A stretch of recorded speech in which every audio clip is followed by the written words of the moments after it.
आदाब नमस्कार। सहारनपुर न्यूज़ में आप सभी का स्वागत है। मैं मोहम्मद शौकीन। पेश है आज दिन भर के समाचार।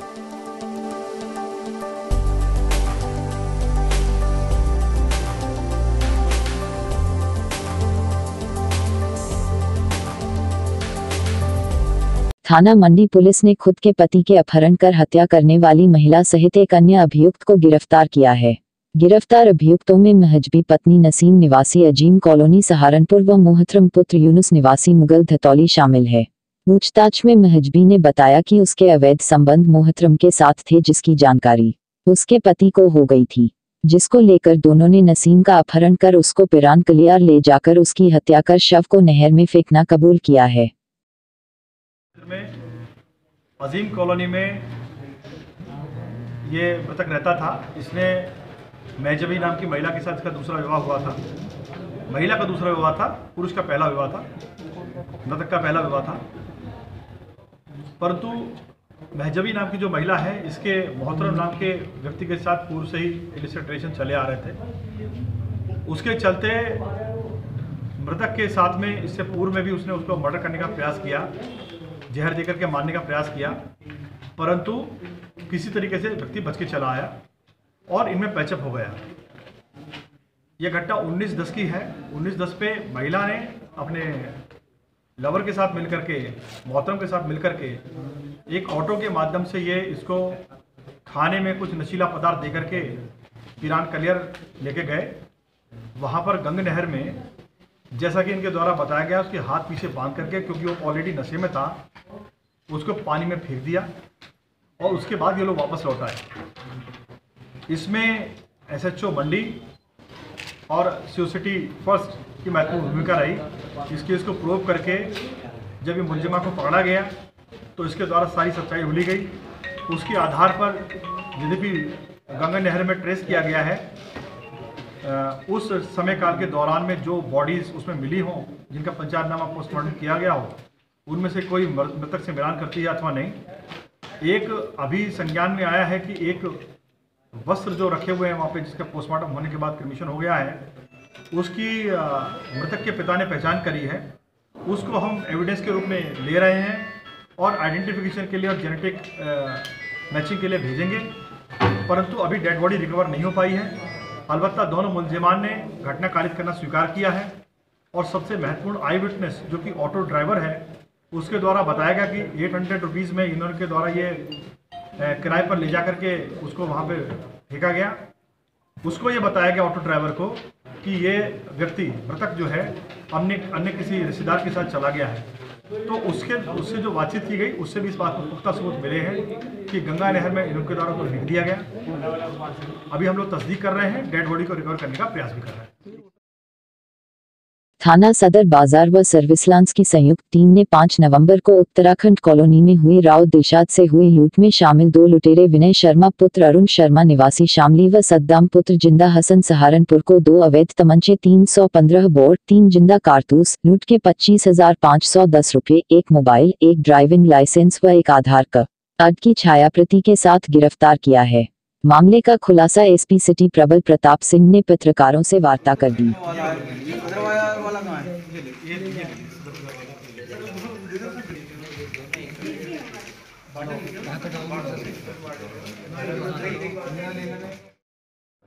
थाना सदर बाजार में नवादा रोड के पीछे जो कॉलोनी बन रही है, उसमें एक जो ठेकेदारी का काम करता है, ईंटों के लेवा बेची का काम करता है, राव दिलशाद नाम का व्यक्ति, इसके सिर में पिस्टल का बट मार करके 1,07,000 रुपये की लूट की गई थी। इस घटना में 30/11 को CO सिटी मुकेश मिश्र, SHO सदर बाजार अशोक सोलंकी और सर्वेलेंस इंचार्ज मुबारक हसन के नेतृत्व में 2 मुलजिमान की गिरफ्तारी की गई है। मौवी खुर्द तिराहा से इनके पास से लूटी गई रकम में से 25,510 रुपये बरामद हुए हैं। इसके अलावा 2 तमंचे, 315 बोर के, 2 कारतूस बरामद हुए हैं। घटना में लूटा गया मोबाइल बरामद किया गया है तथा एक ड्राइविंग लाइसेंस जो उस लड़के के पर्स में मौजूद था वो बरामद किया गया है। एक अन्य मुलजिम जो इसका मेन मुलजिम है, अमन नाम का, वह फरार है अभी। और उस जो बाइक वो अमन की बाइक बताई गई है, स्प्लेंडर। इसकी गिरफ्तारी के साथ ये रिकवरी की जाएगी, उसकी तलाश की जा रही है। 2 मुलजिमान अभी गिरफ्तार किए गए हैं। इस टीम को एसएसपी महोदय की तरफ से 10,000 रुपये के इनाम की घोषणा की गई। पुलिस लाइन सभागार में पत्रकारों से वार्ता करते हुए एसपी सिटी प्रबल प्रताप सिंह ने बताया कि 25 नवंबर को तीतरो में महिला शाहीन पत्नी नाजिम की दिन दहाड़े भरे बाजार में गोली मारकर हत्या कर दी थी, जिसमें कार्यवाही करते हुए तीतरो पुलिस ने मुखबिर की सूचना पर ग्राम पापड़ी पुलिया से अभियुक्त आशिक पुत्र इरफान को एक पिस्टल, 32 बोर व 3 जिंदा कारतूस के साथ गिरफ्तार किया है। 11 को एक महिला की सरेआम गोली मारकर के हत्या कर दी गई थी। जो इसमें सबसे ज़्यादा महत्वपूर्ण बात ये थी कि इसमें 32 बोर के पिस्टल का इस्तेमाल किया गया था।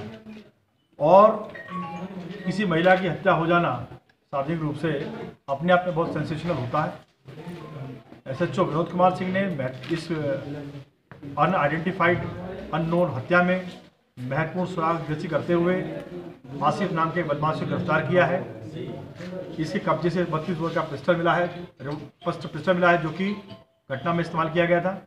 और मुलजिम के ऊपर 19 ऑलरेडी मुकदमे हैं। लगातार ये अपराध कारित करता रहा है। इसके अलावा इसका पिता पुराना एचएस रहा है। जो इससे जानकारी की गई उससे पता चला है कि कुछ मंत्र या इस तरीके का मैटर था जिसमें जादू टोने का करने का उस लेडी के ऊपर एलिगेशन था। इनके द्वारा कुछ ऐसा कराया गया, उसने जो परिणाम अपेक्षित था वो नहीं मिलने पर गुस्से में आकर के उसकी हत्या कर दी। किसके ऊपर कराया गया था इन्होंने? जो ये कह रहे हैं इन्होंने कुछ वांछित फल पाने के लिए ऐसा किया, जैसा कि अंधविश्वासी लोग ये हैं और अंधविश्वास जैसा होता है, जैसा अभी तक तथ्य संज्ञान में आया है, तो उसके नाते द्वेषपूर्ण भावना के नाते उसकी हत्या कर दी गई और ये मुलजिम गिरफ्तार किया गया। इस पर 19 मुकदमे हैं। किस तरह के मुकदमे हैं? जो बेसिक इस पे केसेस हैं वो रॉबरी के, लूट के 392 और 379 के मुकदमे हैं जो इसके ऊपर इससे रिकवरीज भी हुई है। लगातार बड़ा लुटेरा है ये।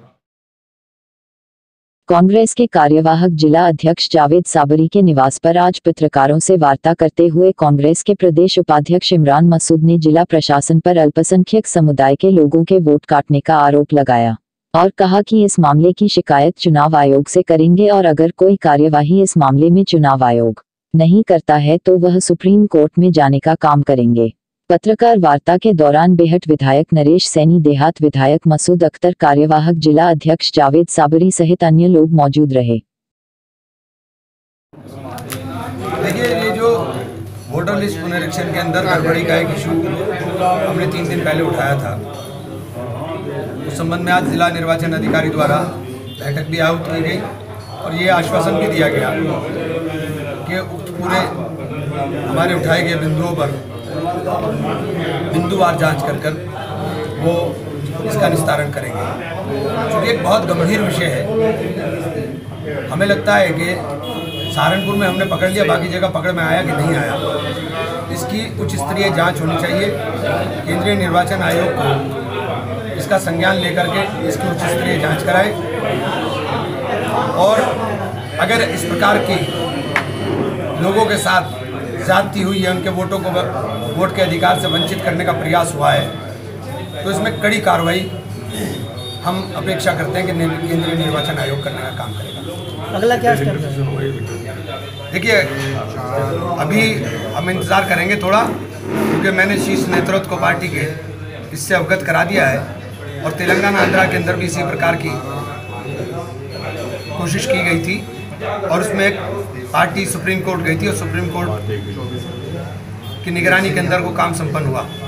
और मुझे लगता है कि इस मामले में भी अगर केंद्रीय निर्वाचन आयोग के हमें कोई संतुष्ट करने वाला उत्तर नहीं मिलता तो हम लोग माननीय सर्वोच्च न्यायालय की शरण के अंदर जाएंगे। प्रगतिशील समाजवादी पार्टी के कार्यकर्ताओं ने आज घंटाघर स्थित बिजली घर पर मंडल प्रभारी चौधरी नीरपाल सिंह के नेतृत्व में 5 सूत्रीय मांगों को लेकर धरना दिया। धरने को संबोधित करते हुए चौधरी नीरपाल सिंह ने कहा कि गरीब मजदूरों का उत्पीड़न बिल्कुल भी बर्दाश्त नहीं किया जाएगा। इस दौरान धरने में महिला सभा की जिला अध्यक्ष आरती शर्मा, नगर अध्यक्ष इसरार चौधरी सहित काफी संख्या में कार्यकर्ता मौजूद रहे। किसी के ऊपर गलत एफआईआर नहीं होगी, फर्जी एफआईआर नहीं होगी, और जहां भी ये जांच करेंगे वहां के पारिवारिक सदस्यों को लेकर और उनसे लिखवाकर उसके बाद कार्रवाई की जाएगी।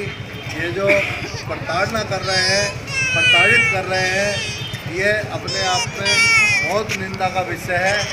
मैं ऐसे अधिकारियों को चेतावनी दे देना चाहता हूँ, उन अधिकारियों को चेताना चाहता हूँ कि गरीबों पर जुल्म ज्यादती छोड़ दें, इस तरह गलत व्यवहार छोड़ दें, उनका अपमान करना छोड़ दें, वरना प्रगतिशील समाजवादी पार्टी के लोग।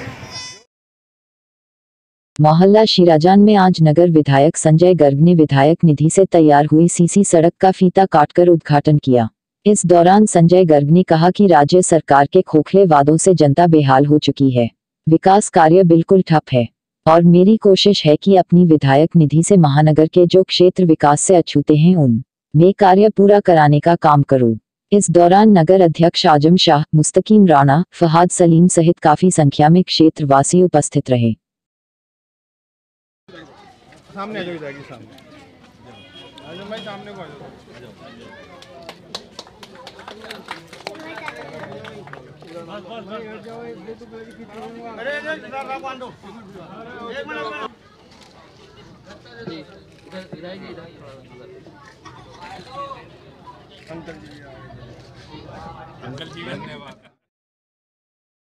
जिला मुख्यालय पर उत्तर प्रदेश मिनिस्ट्रियल कलेक्टरेट कर्मचारी संघ का 14 सूत्रीय मांगों को लेकर चल रहा धरना प्रदर्शन आज दूसरे दिन भी जारी रहा। इस दौरान प्रदर्शनकारियों का कहना है कि जब तक हमारी मांगें पूरी नहीं होगी तब तक हमारा धरना जारी रहेगा और हमारी सरकार से मांग है कि हमारी मांगों को जल्द से जल्द पूरा करने का काम करे।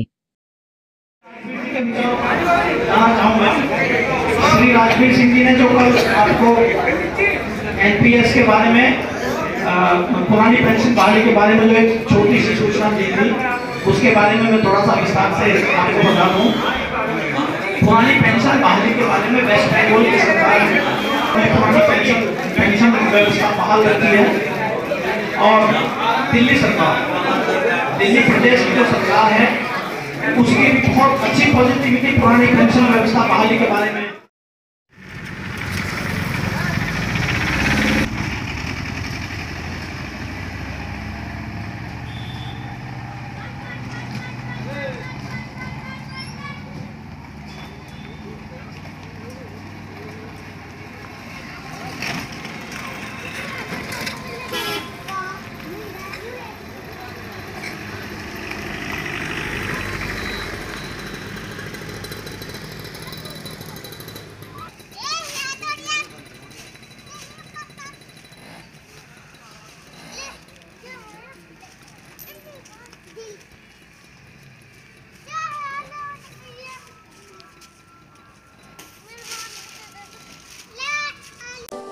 आज के लिए बस इतना ही। कल फिर हाजिर होंगे कुछ नई खबरों के साथ। तब तक के लिए नमस्कार।